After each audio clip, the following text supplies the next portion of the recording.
নমস্কার বন্ধুরা, রকি কিচেনের তরফ থেকে সকলকে স্বাগত জানিয়ে আবার একটা রেসিপি আপনাদের মাঝখানে শেয়ার করতে চলেছি। সেটা হচ্ছে থানকুনি পাতা আর আলু দিয়ে তেলাপিয়া মাছের ঝোল। তাহলে চলুন দেখে নেওয়া যাক আজকের রেসিপি। ওভেনে একটা কড়াই বসিয়ে তাতে দিয়ে দিয়েছি বেশ কিছুটা পরিমাণে সাদা তেল। তেলটা গরম হয়ে যাওয়ার পর দিয়ে দিলাম কিছুটা পরিমাণে হলুদ গুঁড়ো। আর এদিকে জ্যান্ত তেলাপিয়া মাছ এনেছিল, সেটা আমি কেটে দিয়ে পরিষ্কার করে নুন মাখিয়ে নিয়েছি, হলুদ মাখাইনি।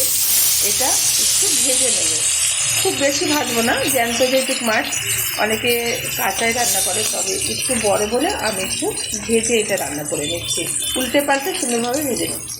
মাছটা কিন্তু এই যে উল্টে দিয়েছি আর ভেজে নিয়েছি হালকাভাবে। এবার তুলে নেব একটা পাত্রে। বেশি ভাজলে কিন্তু জ্যান্ত মাছের ঝোল ভালো লাগবে না।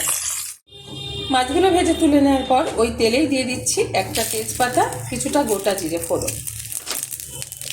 এখানে আপনারা গোটা গোলমরিচও একটু ব্যবহার করতে পারেন, তবে রান্নার খাওয়ার সময় দাঁতে পড়লে ভালো লাগবে না, সেই কারণে আমি এটা ব্যবহার করলাম না। আমি গুঁড়ো যে গোলমরিচ সেটা ব্যবহার করব। এবার দিয়ে দিচ্ছি টুকরো করে রাখা আলু, ভালো করে দিয়ে পরিষ্কার করে নেব। হালকাভাবে ভেজে নেব, খুব বেশি ভাজবে না। হালকাভাবে একটু নেড়ে চেড়ে নিয়েছি। আলুতে কিন্তু হালকা ভাজার যে কালার সেটাও চলে এসছে। এখন দিয়ে দেবো এর মধ্যে 1 চামচেরও কম, হাফ চামচ মতো হলুদ গুঁড়ো। দিয়ে দিচ্ছি পরিমাণ মতো লবণ। ঠিক যতটা ঝোল রাখবো সেই অনুযায়ী কিন্তু লবণটা ব্যবহার করলাম। দিয়ে দেবো কিছুটা পরিমাণে আদা বাটা। এখন দিয়ে দেবো হাফ চামচ মতো জিরের গুঁড়ো।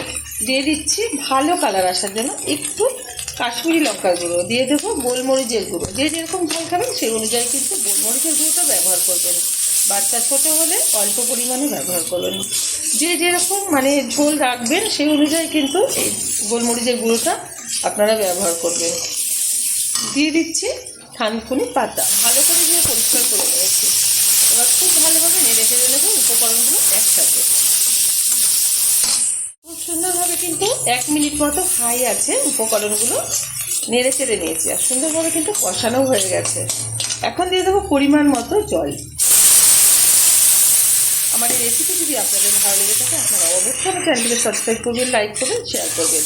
আর এরকমভাবে একবার মাছের ঝোল রান্না করে খেয়ে দেখবেন, আশা করি ভীষণ ভালো লাগবে। গরম পড়া কিন্তু শুরু হয়ে গেছে। এরকমভাবে মাছের ঝোল অনেকেই খেয়ে থাকে, যারা খেয়ে থাকেন তারা অবশ্যই ট্রাই করবেন। দিয়ে দিচ্ছি ভেজে রাখা তেলাপিয়া মাছ।